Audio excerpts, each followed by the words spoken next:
How's it going, everybody? You hear me okay? Yeah? You guys almost made it, right? 1 hour left.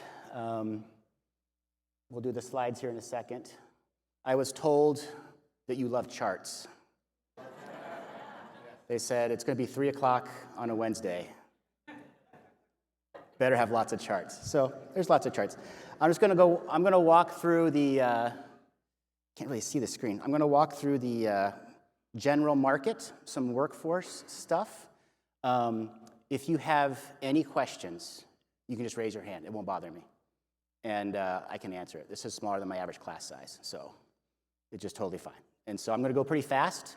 If you want the slides, we didn't put a QR code in, but just give me a card or something like that, and I'll send you the slides for free. There's a lot of information. I won't be going through all of it. Kind of hit the gist. I was at a booth yesterday, and a lot of it was construction, so I added some construction stuff in too. But going to go through general market, supply chain, workforce, some trends. Any questions you have, I'm happy to kind of answer. And I'm not an economist. I'm like a procurement guy, so some things may not be accurate. I apologize. So anyway, all right. All this data is as of yesterday. Some stuff is as of this morning, added in. Changed rapidly, update it regularly. I'm going to go through some charts. Not all of them are like super happy. I know that song Happy was on right before, but don't get down. I'm actually very optimistic for the future, so don't get too sad. Not a good thing to do on a Wednesday. That's more of like a Monday thing. All right, okay. We're going to go through these 4 topics. Okay, cost escalation. So this is escalation since COVID for a smattering of primary cost components that we put inside of things. You can see gas and diesel, milled products, steel, gypsum, water, transport, freight, things like that. Obviously, we all know about gas and diesel in the news. Here's everything else. What this means is extremely difficult to price everything out for your suppliers. That's what it means. And the escalation growth has been rapid and unprecedented. And it's some things I'll show you another chart here in a second, but they're starting to settle down, but it varies by region, it varies by product, and it varies by material. And this affects hard products, it affects construction. It's got lots of different components to it. So, but significant percentage swings in just the last 3 years. So that's very difficult to challenge. So this is PPI, which is raw goods, producer price index, versus the CPI that you hear about in the news. There's like 12 different CPIs, but this is the base one. And what you can see is that the cost of materials that we use is outpacing the typical breadbasket of goods that you'll see that may come from the grocery store. And so things in construction, certain materials and equipment that you're buying are a lot more expensive and faster growing than everything else in the economy. And so it can create we've seen this create some contention and disparity between what people's expectations were and what they're actually receiving. And you're seeing budget gaps where you may have budgeted something 18 months ago and you're missing your budget by 10% just within 18 months. So all those things come into play. So it's all happening. This is bid prices. This is more construction specific. So what you can see, the red is how fast these are construction materials only, went up and how that ranged, and then how quickly the bid prices caught up to it.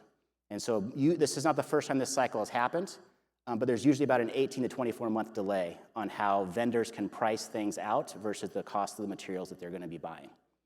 And it's because the contract lengths that you're entering into. So the longer the average contract duration that you have for your services, for your products, whatever it is that you're buying, the bigger the jump is going to be from one contract period to the next. So there's contracts that were signed 3 years ago that if you have to redo it, you're not going to feel that cost hit unless you've already negotiated it until the next time through. And then it flips over, it catches up, and then it splits back out. So that's where we are right now. It's definitely stabilized. So we'll see if anything else in the geopolitics affects that. This is by different things I thought might be interesting to public entities, things you may be buying. You can kind of see how much everything's gone up in the last couple of years. This is the cycle. It's out of AGC. This is the cycle. So what you can see here is how fast costs are exceeding prices and how fast bid prices are exceeding the actual cost. And it goes back and forth, and if you look at it, they actually match almost perfectly. And the average duration is about 24 months. So this is the cycle we're currently in. We flipped rate of change in June of 22, and so we just broke even the last couple of months. So that's where we're currently at. So prices have stabilized, and so what you're seeing now, it's not going to go back, most likely, unless there's something like catastrophic, but that's where we are. So this is like the new normal, right? Everything's 40% more expensive, and it's going to kind of stay there. Okay. Things that are affecting the industry, financing cost, material cost, labor rates, transportation costs, we all know these things. Other things that haven't hit yet, they're going to drive up costs, and this is construction specific as well. Davis-Bacon has changed. So that was changed. That hasn't really kicked in yet. So there's going to be a new way of doing the calculus on prevailing wages. So that's going to drive up cost quite a bit over this year and next, and how that's going to be recalculated. So there's the new rules on the side. I won't go through that, but a lot of those wage rates haven't been accounted for yet, and so it's going to make the averages quite a bit higher, especially in states like this one where you have high average hourly rates. So those are all going to be coming full circle as well. Oh, lost my slide deck. Okay. Oops, there you go. Here's things I thought would be interesting to public. Prices that will continue to grow up this year: water, transportation, K through 12, and public building, all going to have more increases in 24. So the cheapest time to build something is now. So the quicker you can get things on the street, you're actually saving money. And the longer you wait, the more expensive it's probably going to be moving forward. There's lots of instability. So this is just some articles I collected the last few months. Wars, you've got I'm on a couple projects right now where like the Mississippi River is so low, they can't even get things up the river. They don't have enough water to barge things up. The Panama Canal, the water's so low, they can't get all the boats through anymore. There's a lot of things happening in the shipping industry. Obviously, the thing happened in October, and this is all from this morning. So drone attack in Russia, North Korea fired some missiles last night. China put 6 balloons over Taiwan last night, the most ever in one day. We hit something in Iraq, and Sweden was approved for NATO membership, which like they said was not acceptable. This all happened just like yesterday, or today, I guess. It's really interesting. So that's exciting.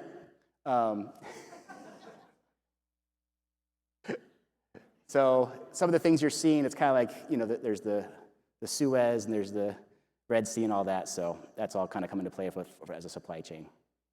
Oh, and then Belarus. This was actually a big deal. This was last week.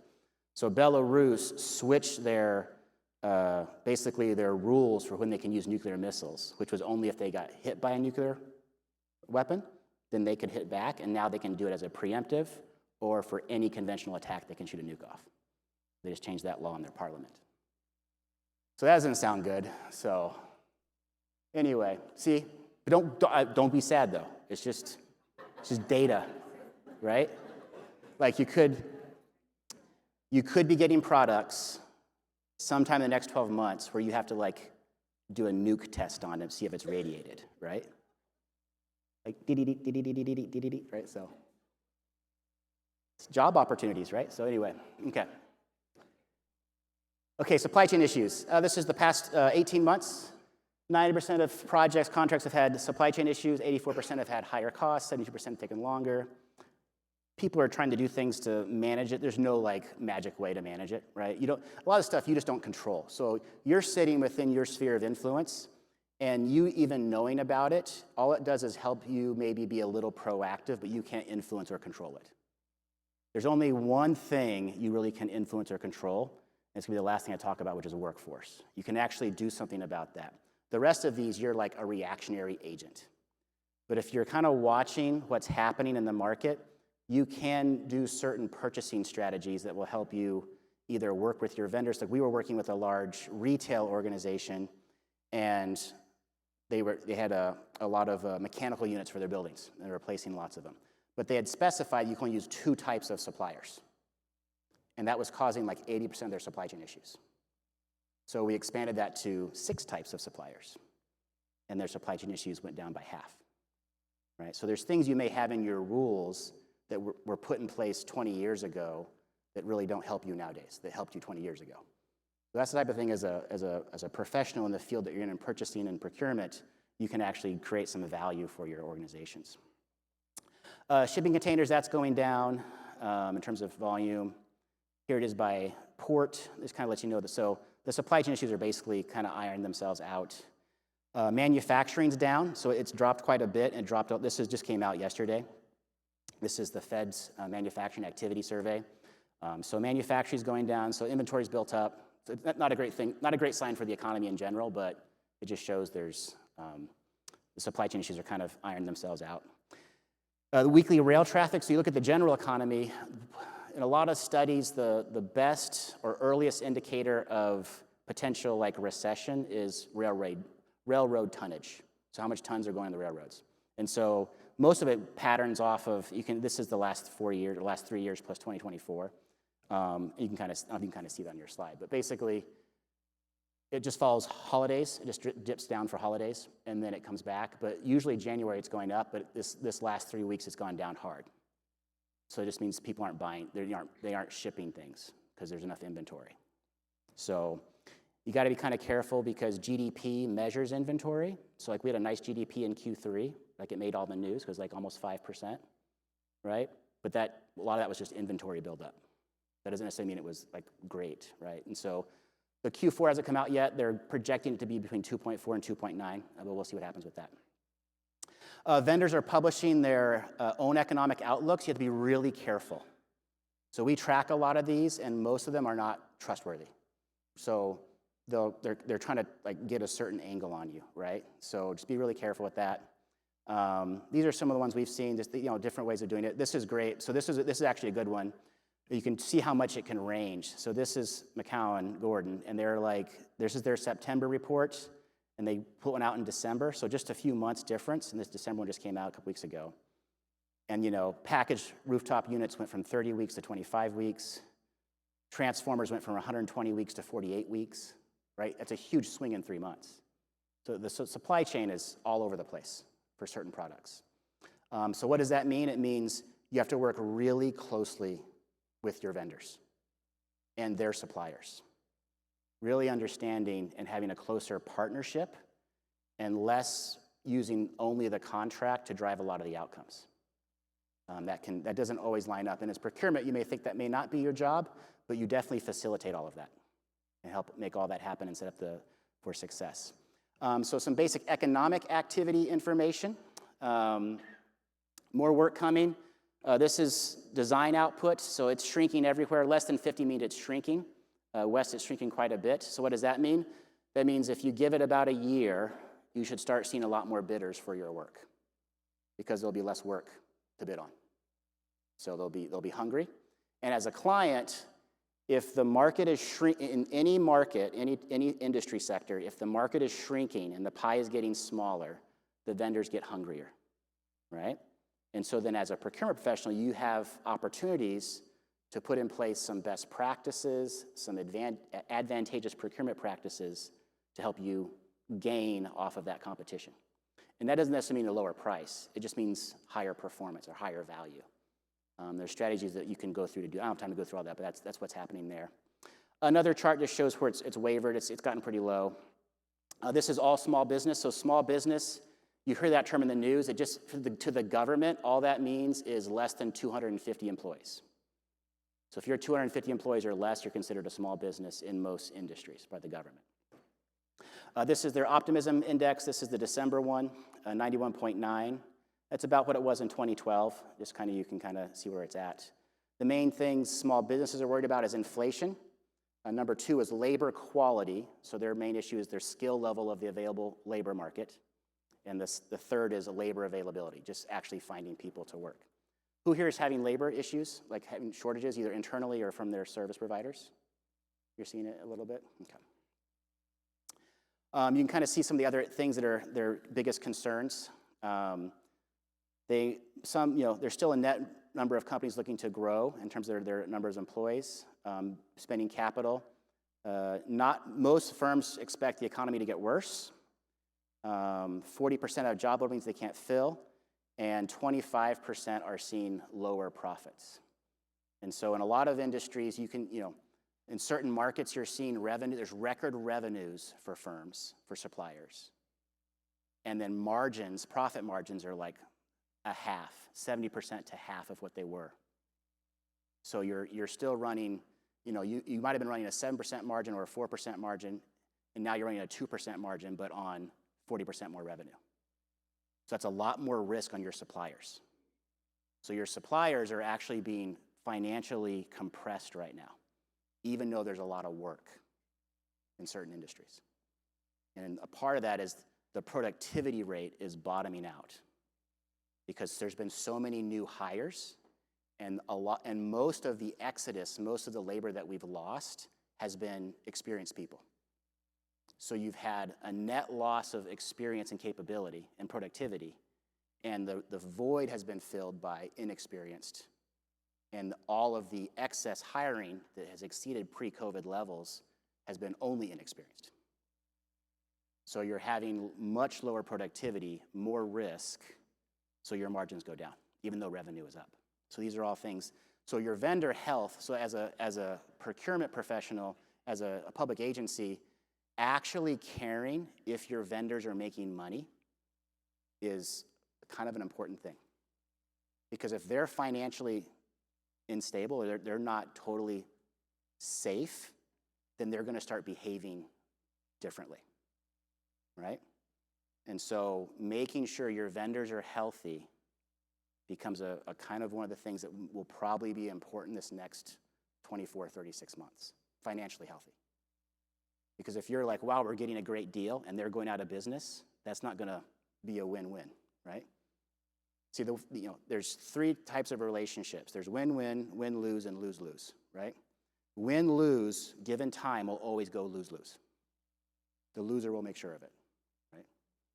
So you got to be careful when you're setting these contracts up, when you're doing the competition, when you're selecting, making sure you're watching over everyone, that no one's losing too much blood on the project. Okay. Momentum index, it's about the same. It's still pretty good. This is work that's about to come out, projects coming out in different areas. This is the infrastructure bill. So this is the big $1 trillion act of Congress to rebuild the roads and the airports and all this stuff. The first money hit the market for bid late summer last year. And so most of this hasn't even hit the market yet. So that labor consumption hasn't even occurred yet. And that inflation impact hasn't even occurred yet on materials. So that's a construction one. Other things that are happening, this is construction, the last three are not. So this is pertinent for California as well. So there's decarbonization. Who's heard of decarbonization? So decarbonization is lowering the energy consumption, in essence, of facilities, of existing buildings and new buildings. There's different packages, but there's, in essence, the likelihood that sometime over the next, 15, 20 years, there will be $10 to $15 trillion poured into retrofitting existing facilities to make them produce less carbon. Okay? So that's a massive infrastructure transformation. And so the first round of major cities kicked in January 1st with their new carbon taxes. And they call them different things, but that's what it is, right? Energy consumption taxes and things like that, penalties. So that's happening. So that's going to impact basically everything, all the cost you're going to see, and all the labor availability in that sector. The other thing that's occurring is, who's heard of reshoring or onshoring or deglobalization? So this has been happening for about 10 years, but it really kicked up after COVID and with some of the geopolitical issues right now. But the U.S. doctrine has been to slowly retract its global presence for its Navy. Okay? So all trade has been allowed globally by the U.S. for the last 50, 60, 70 years for free because we've patrolled the oceans. Okay? So we've pulled that back. So a lot of the things you're seeing pop up is a consequence of that. But as part of that, we are reindustrializing the United States. So I didn't put it in here, but if you look at the manufacturing under construction, in the past 18, 20 months, construction for manufacturing has increased by 800%. Okay. And a few have made the news, but like the most well-known one is the CHIPS Act. So the federal government passed hundreds of billions of dollars, and they said, we will give this money to just build semiconductor facilities in the United States. But if you take the money, you can't do any middle or high-end chips overseas. And if you have employees that work overseas on mid and high-end chips, they lose their citizenship. Right?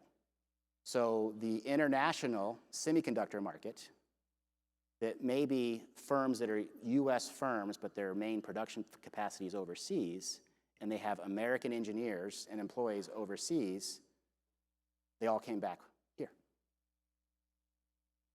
And so that's all being funded by the taxpayer, subsidized by the taxpayers, and that's just the first piece of that.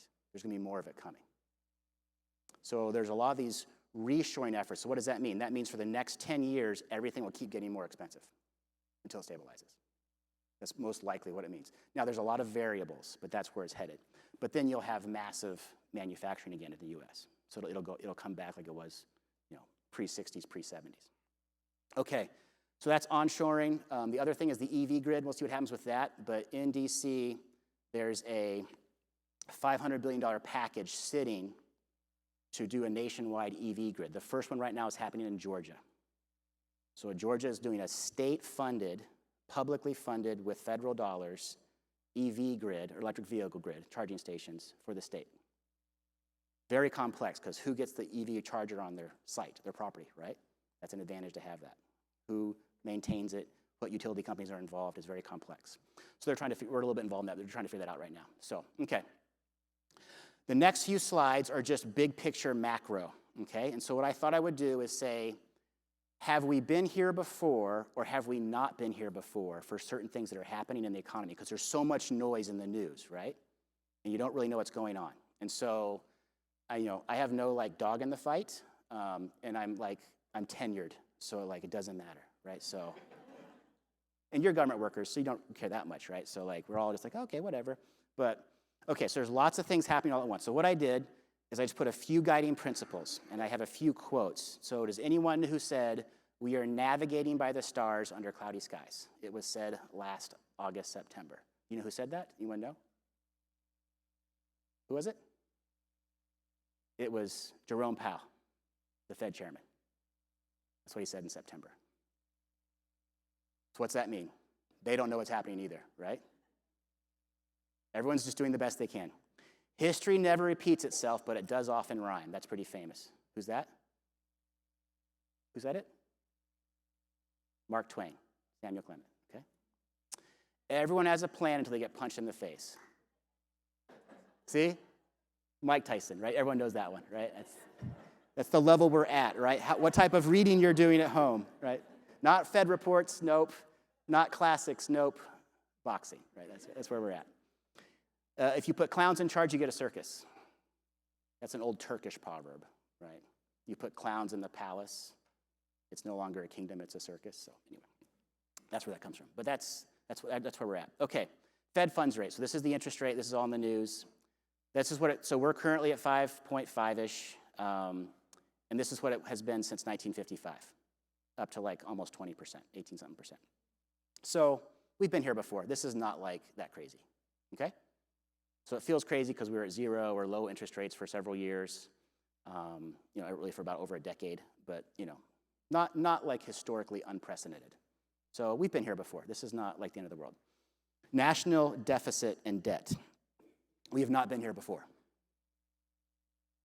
So this I pulled all this data yesterday, but they only update it once a quarter, so it's actually old.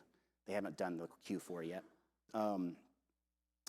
So we're at $1.7 trillion deficit, and just the deficit in Q2 of last year, so through July, was $800 billion. Who here was alive in 2008? Okay.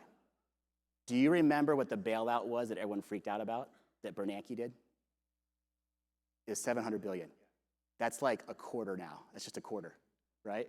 And that was unacceptable 10 years ago. 15 years ago.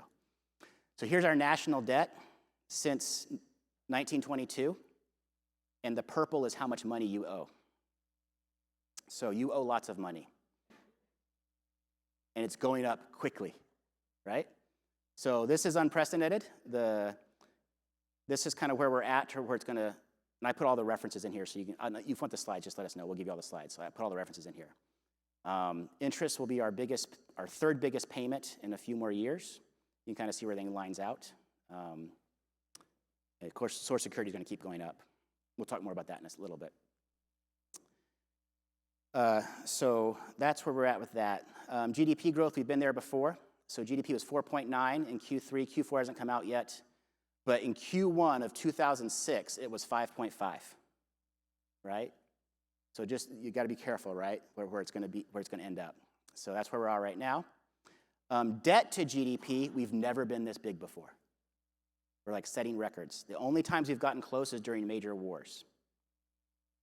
So we're at a huge debt to GDP, so how much debt we have versus our national GDP, which is gross domestic product, compared to where we are. And so usually there's a war to bring it back down. Like you spend lots of money, you win the war, then you stop spending money and it comes back down, right? We're not doing that right now. And so that's unprecedented. It's happened before in other countries, but never with the debt outlay that we have. So like if you're really interested, you can go into the St. Louis Fed and read about the analysis of Japan in the 90s versus where we are at now, and it's totally different. So our debt allocation, so what happened in Japan is they basically said households have to take their savings and buy government debt, right? In a nice way, they said that, okay? Well, in America, we have no savings. Everyone has equity, right? Japan, they don't have equity. They buy stocks. They save. Here, we don't save, and if we do have any money, it's in equities. So you can't do that. So there's not a way to like backwards fund into the population the debt. So it's actually a pretty big deal. So we have a more out-of-skewed, unfundable debt allocation than Japan did back in the 90s. So no one knows what to do, right? But it will probably involve taxes, which in California you probably know nothing about, right? So, right. So yeah, we're 120% debt to GDP. We've never been here before. It's kind of historically unprecedented for any economy to be that way, especially the one the size of ours. We got downrated a couple months ago, and this is our current debt calculation. So this was end of 23. So we brought in 4.4 trillion in taxes, spent 6.1 trillion, and so we're off by 1.7. So just a like rounding error. So interest rates is high, but when it was back in the 70s and 80s, it was 13 to 18%. The debt to GDP was only 30 to 40%. So we're kind of like a little bit like wonky. So that's why people talk about it. And then our tax receipts just dived off a cliff this last quarter. So this just came out. So it's kind of hard to see, but that negative 4% right there. So the black line is the tax receipts and the red line is the GDP. And so they kind of track each other. And so if you look, we just nosedived hard on tax receipts. So revenue is going to be way down this next quarter for the government. So they'll probably ask for tax donations. Who's okay with tax donations? No? Oh, man. Okay. All right. Yield curve, this is the inverted yield curve, and this just tracks, you can't even see this, but it tracks recessions. Usually recessions track yield curves after 10 to 15 months. So we haven't gone uninverted yet. It depends which way you measure it, but we'll uninvert here in a little bit, and then the clock will start ticking after that. So we'll kind of see, if it just follows averages. M2 money supply, this is a little bit more a tricky one. So this is liquid cash. This is like things you could take out and buy something with within a day or two, right? And so it's how much, it's a type of money. So it's basically how easy you can buy stuff for the consumer, and this is from the Fed. And basically, we've never done this before. So we've never gone negative this fast. So this is unprecedented because there was so much money created after COVID, and then now it's all just disappearing, right? So this has never happened before. These things have happened before, but this hasn't happened before. So some things have happened before, some things haven't, right? Real estate, so mortgage rates, like we've been there before, but home to income ratio, the average price for a house in the US and the average income has never been this high before. So it's the highest ratio ever. So never had this before. So that's a first, to be this skewed. You can see the last time was so we beat 06, 08. We've got about a 10% gap there. Then commercial real estate. So this has been in the news a little bit more. So there's 1.5 trillion in commercial real estate due at the end of 25. Currently, not leased is 21.9%. The goal is to be at 92%. That's healthy. So we're at 21.9, but 52% of the leased space has no one in it. And then I just had a conversation a week and a half ago with a gigantic provider of custodial and facility services, and their commercial portfolio, their average is over 60% empty that are currently under contract. So, and of the real estate debt for commercial, it is primarily owned by regional and local banks. And so if you take out the big boys, which is the top like 10, 5 to 10 banks, you have 30 to 40% of the total assets of your mid-regional and local banks is commercial real estate. And that's collateralized on assets that are going to lose 10 to 40% of their value. They've already lost it, but they haven't realized it. They're trying to delay realizing it on the books. Does that make sense? So Bloomberg looked at real estate managers. 2/3 is a survey. Two-thirds believe there'd be a severe crash by the end of 24. And then just general corporate debt, we have $600 billion that matures in 24, and that the corporate debt's at 3, 5, 7, and 10-year increments. And so all of this debt was taken out at a 0 or near 0 rate. And it's going to have to be recapitalized at a 5%, 6%, 7% rate. Does that make sense? And that's not real estate debt, that's other debt. So that's not good. Never been there before for this. And this is the International Monetary Fund. And so what they were looking at, they looked at all the different countries. So this is the US curve. And so this is the drop in commercial value of commercial real estate value from the time the central bank, this is the US data, so this will be the Fed, began raising rates and began quantitative tightening. And so since March of 22 is when the Fed started raising rates, that's how much real estate's already dropped in the 6 quarters since then. So unprecedented, right? Never happened before. And so the IMF, this came out 2 days ago, IMF said they're severely concerned for the US commercial market because it could take down the banks. That's what they're worried about. Anyway, don't worry about it. It's not that big a deal. But you could get some really good deals on buildings in the future, right? Okay. So that's what's happening there for that right now. So like this is the stuff, like you hear about it in the news, but I just want to show you kind of the data so you can kind of work through it. So this is the non-mortgage debt by American households. And so it's big, and it's grown. And that's only through QT. This is the Fed. This is the newest data they have. So this is the New York. So every Fed bank tracks a different thing in the market, if you don't know about that. They have a different thing in the economy they really are responsible for. So this is out of the New York Fed. But that's the amount of debt we have. So again, not been there, but never been this high before. Much higher than it was in 07. And market forecast. So this is so funny. This is all the same press release from the Fed, and there's different stories saying totally opposite things about it. It's fantastic. So like Motley Fool said, Bank of America isn't expecting a recession. Investing said, Bank of America anticipates economic slowdown. Same thing.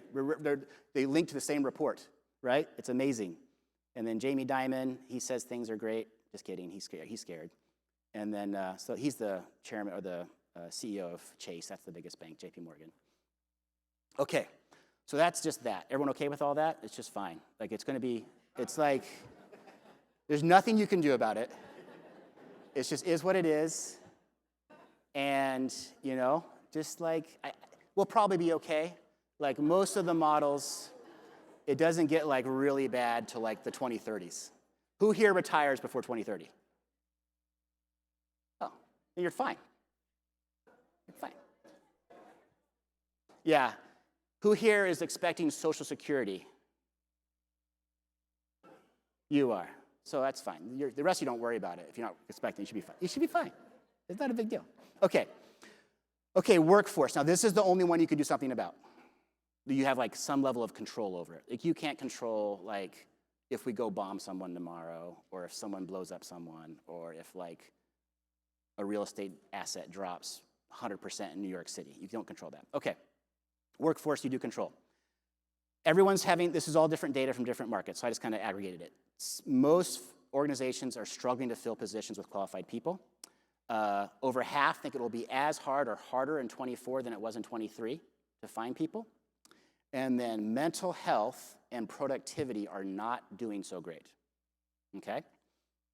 Especially in the younger age groups. So between 13 and 25, rates of clinical and self-diagnosed depression, panic, anxiety, suicide, self-harm, attempted suicide have all 100 to 500% increased the last 10 years. And there's psychologists trying to figure out why. And the males have gotten a lot worse than the females. And so they've passed each other, where you'd think they wouldn't be, just historical trends. So mental health is a huge issue, especially in your like young millennials and old Zoomers, right? So this is construction, more openings than fills, which is it inverted late last year, so that's never happened before. Don't worry about that. It just means it's hard to find people. IT, we'll see with AI, takes their jobs, but we'll see. But right now, it's hard to find people. This is a layoff tracker, right?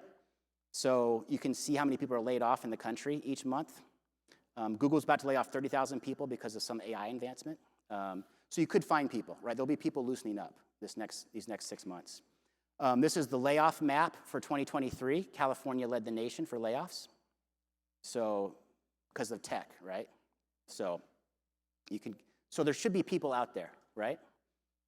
Can you type on a keyboard? We'll hire you. So that's kind of where we're at. So, all right, and then this is job reports. So you can kind of see they revise it down over and over again.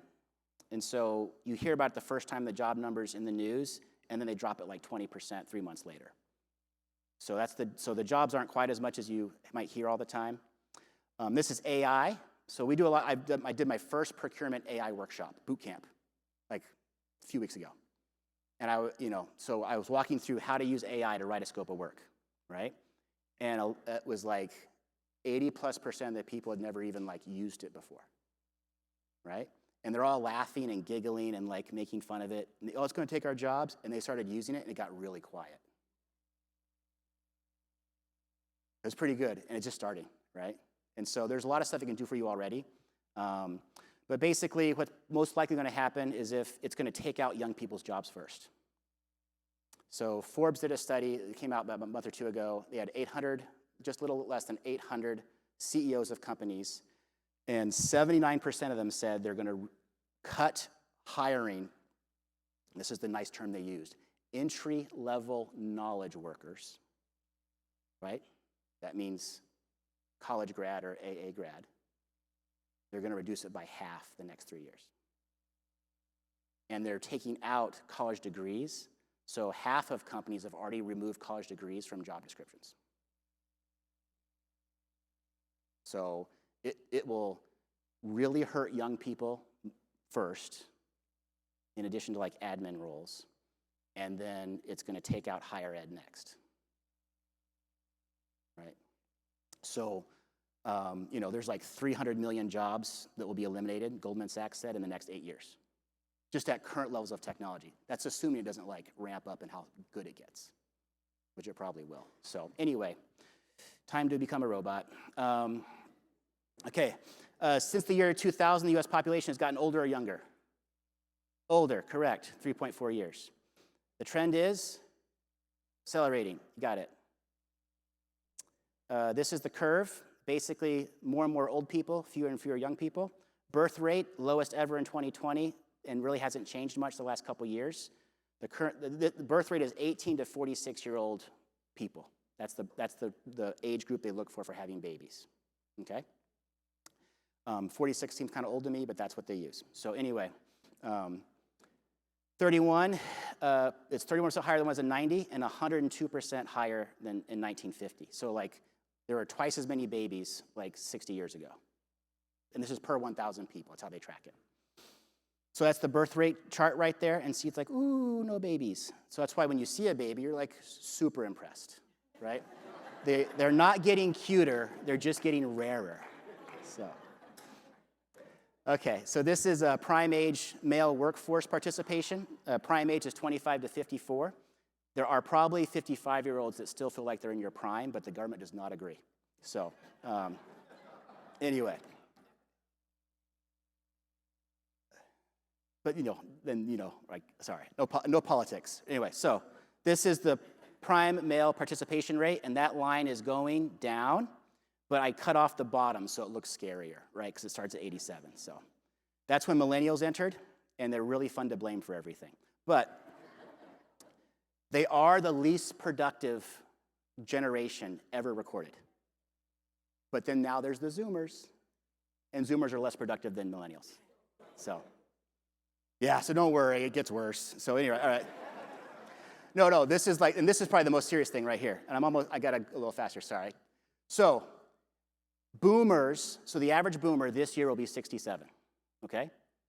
So the boomers, they hit 65 a year and a half ago. They'll be 67 this year, the average. So it's going to increase the boomer rates. Boomers created the most wealth ever on the history of the planet that we know about, okay? Currently, in the market, that's worth about $77 trillion. As they start to leave this phase of their existence, that means die. I've been searching for what nice ways to say that. But as they pass away, that will shift to young Xers and old millennials. So you're going to have these 55-esque-year-olds inheriting this wealth. So now, as an organization leader, so if you look at your organization, the most productive people, the ones that are your culture, they're the de facto mentors of everyone in the organization. They control your processes, and they hold all the tacit knowledge, are your 55 to 65-year-olds. They are the heart, the nucleus of pretty much every firm, organization, and agency, right? Or it's their legacy that is. What percentage of your 55-plus-year-olds can you lose early that don't work till they're 65 and it not affect how you do your job? Can you survive 20%? Can you survive 30%? We're going to find out. But this is something right away that if you're in a position where you're looking at your workforce in whatever size you are, they are one parent away, passing away, where they may no longer need to work, right? And so they may not be there 10 more years. They may be there 3 more years. And that level of tracking should be part of the business model, in my opinion, and it's not yet. And preservation of their families should be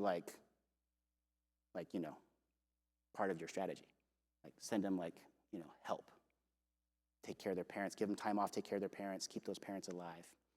So anyway, just for productivity purposes. Okay, this is exciting. Men 25, sorry, I'm not soulless. I'm just trying to share information. So men 25 to 34 years old, now more of those men live with their parents than with a spouse, right? And they haven't even perfected VR goggles yet. Just wait. Once they dial that in, it's over. Okay, next. I keep showing pictures of me. I want the slides. Slides. Okay, drugs. Opioids take out between 800,000 and 1.1 million males a year. So it used to be the drug's kind of bad. So dopamine is a 1 hit, right? Caffeine's a 1.1, marijuana's a 1.2. Strong crack is a 3, right? The fentanyl, so that's how much better it is than a dopamine, I won the lottery. Crack, the new fentanyls, the high-end opioids, 100 to 1. It's so dialed in. You take it once, you cannot recover. So these males are taking it, and they're leaving the workforce. 2.4 million women left in February of 2020, or since February of 2020, and not come back. And the demographics just get worse moving forward. So what's that mean? So this is demographics, the spread, and you need this like pyramid shape for our economic structure to even work, okay? If it's not this shape, see, who has all the money? Old people, but they don't buy anything. So they take that money and invest it. So who spends the most money in an economy? What age group? 30 to 40-year-olds, because they buy minivans, houses, right? School stuff, diapers, things like that. So that's where the money comes from. You have the young people who just consume everything and like are expensive. So you need that pyramid shape, otherwise it doesn't work, because you have to keep building it up to support everybody. This is 1980. Put on some weight. 2000. 2020. 2040. So our basic economic model won't function sometime in the next 20 years, right? That's including all our debt. There's no one to pay it off. It's really interesting. So this just came out like 2 days ago. So in 2040, the fertility rates will be below replacement. So every growth will be immigration in our country. And then starting this year, the growth rate of 65-plus-year-olds will exceed every other age group until 2054. Is this making sense? Yeah. So anyway, just good luck. So like that's like kind of where we're at with all that. But for hiring people, this is the best it's going to be. So if you're waiting, it's not going to get better, most likely. There could be a bunch of layoffs. There'll be cycles, so there'll be periods where there is. So this is like the basic model, right? So you see anyone looking at your top performer.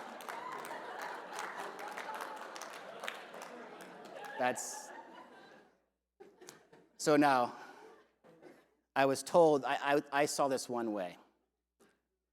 Are you licking, or are you watching someone else lick your top performer, right? Either way, you've got to keep them. Okay. So lots have never been here before, lots of near historics, lots of global uncertainty.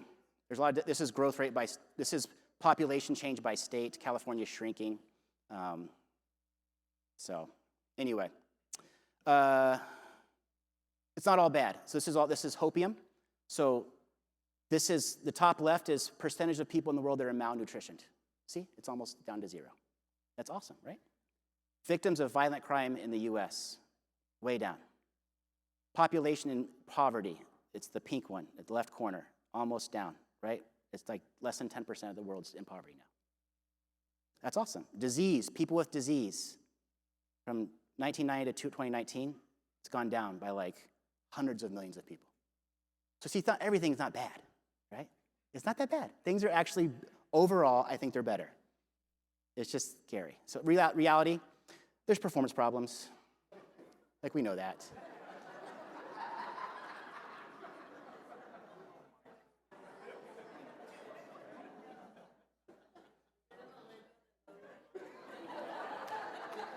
No, a millennial wouldn't have strapped it down. Yeah. It's fine. It's fine. I don't know what everyone's so worried about. Okay. This is my favorite picture. This is my group's picture. So you're a procurement professional. You could even have a really good contract, and it won't even matter in the future, right? Because everyone's going to say they're going to be able to do it. And AI is going to write the most beautiful proposals you've ever read, right? And they're going to get more and more similar as time goes on. And you won't be able to tell who's good and who's bad until it's too late. That's what's going to happen. So it's very exciting. So what does that mean? That means if you're relying upon your contract, how you do things, your requirements to dictate performance, it's probably not going to work. And it's never really worked, but we feel different things. The only thing that actually correlates to performance is how good the people are. So now the model becomes, the realization that our ability to innovate, save money, drive cost reduction, speed, minimize risk, all of that won't be any better than the capability of the people we hire to do those things. That's it. That could be a third-party vendor we procure or we hire internally. That pool of people that can actually do that is shrinking faster than the total pool. The total pool is shrinking, but the skill is shrinking faster because it's the older people, right? And it's not just experience. There's capability in there too. And it varies moment in time, geography, all these different things. And one of the most expensive things, we've measured this, one of the most expensive things you can't even really understand how expensive it is working with people that don't know what they're doing. They cost money in ways you can't even calculate, right? And you die younger because it's so stressful, right? It's incredibly stressful. So you are in fierce competition with each other from this point forward for the same limited and shrinking pool of skilled personnel, both from your suppliers, whoever they send to do the thing you hired them to do, and who you hire internally. And that model should strategically reform how your procurement operation functions moving forward. And there's not going to be enough. 29% of firms have lowered their hiring standards. 52 are trying to train them. It's going to be how fast can you learn to do more with less? Because you're probably understaffed now. It will not get better. If you're waiting to hire a few more people to come out of the ditch, they're going to keep saying, we're looking. It's just going to keep ticking on and on and on and on. And if they do hire someone, the probability of them not being that great is going to be higher than ever, right? So anyway, I'm out of time, but one thing I want to focus, kind of 3 more minutes. Who's in charge? I can't go through, okay. All right. There's lots of things you can do. There's just one I want to talk about, client of choice. Now, we've talked about, anyway, this is what I want you to think about. Okay, this is just from procurement A. You're a procurement professional. You have to hire someone to do something, like a vendor, okay? That vendor is going to say they're the best in the world, right? You're going to ask, who's the best? They're all going to say, I'm the best. And you're going to say, oh, we agree with this one because they made the best promises. So every vendor you hire is eventually going to send you some people to actually do stuff for you. Not everything, but in general, it might be a product. Or there's people working on that product that you're going to receive. In this graphic, performance is on the left from low to high. So team 1 from vendor 1 is really good. Team from vendor 4, not experienced, more risk. And the risk is on the other axis, from high to low. So team vendor 4, that team is not as experienced, not as good, so you have more risk if you hire them. Does that make sense? And from vendor 1, right? So you look at this, which of these teams brings your city, county, whatever it is, which of these brings you the most risk? I know it's Wednesday at 3 something. This is not fair, right? Which one brings you the most risk? Only the one you hire will bring you risk. So if you have a vendor and you're they're terrible, whose fault is it? I think it's procurement's. Because whatever method you use, and maybe it was the law, maybe you had to take the cheapest one, but whatever method you used lacked enough sophistication to know who they truly were. You got duped. Because I've never seen a vendor walk in and be like, you know what? I'm going to see how much I can blow this budget by, and I'm going to see how mad I can get this client and how close I can get them to terminating my contract but not actually terminate it. Right? They don't say that. They're all actually doing the best they can. They all want to do a good job. They're never I hope I do a bad job on this. So it's only the one you hire is going to bring you risk. So now, as a client, is this your market? Because you have a reputation. If your group, if your city, if your county, if your school district, if you're hard to work with, if you're a client that's not that much fun to get jobs from, then they're not going to send good people there. So you have a market based upon your reputation. And procurement needs to work with all your operations and internal customers to help them realize that. And move and become the type of client where this is your market. People want to work with you, and they want to send you their good people because you know how to work with high performers, and not everyone does. So that skill set to attract and be able to partner with high-performing people externally from suppliers and internally from hires becomes the key strategy moving forward because we're not going to get more people. And the people that do come in, they're not going to be more skilled. And AI is not there yet. Unless you're willing to wait 20 years, it's not going to. It's going to be. We're talking about the next 5 years here. So you're just the type people want to work with. There's a process to do this. It has to be strategic. Part of it is technology, but the people are. So anyway, end of the story. What do I know? Nothing. Guess we'll probably hit a rough patch sometime in the next 24 months. We'll see. And then, we'll kind of like move into a new economy. We'll have to eventually. Financial health and position will be different, how you do as a city. And then I just think the future is like super awesome. I'm super excited. It's just going to be maybe a little bit weird getting there. So that's it. That's it. So, all right.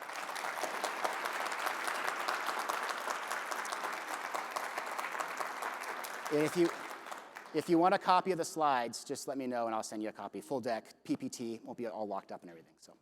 All right.